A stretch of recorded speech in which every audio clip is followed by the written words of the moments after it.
ગુજરાતમાં ધીમે ધીમે ઠંડીનો પ્રકોપ વધી રહ્યો છે, તેવામાં વાતાવરણમાં પલટો થતો જોવા મળી રહ્યો છે. જ્યારે આજે સોમવારે રાજ્યના નલિયામાં સૌથી ઓછું તાપમાન નોંધાયું છે.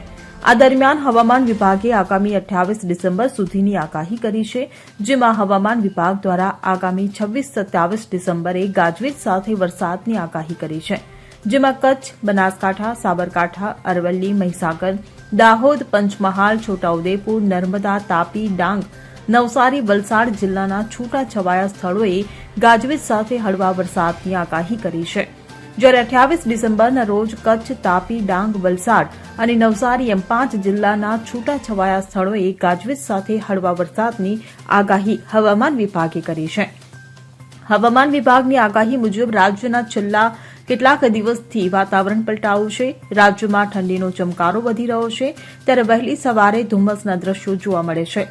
હવામાન વિભાગે આગામી 24-25 ડિસેમ્બરના રોજ રાજ્યભરમાં શુષ્ક હવામાનની આગાહી કરી છે. Bureau report CN24 news.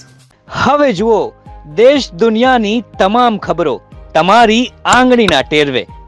ઉઠાવો મોબાઈલ અને Google Play Store પરથી ડાઉનલોડ કરો અમારી CN24 ન્યૂઝ મોબાઈલ એપ.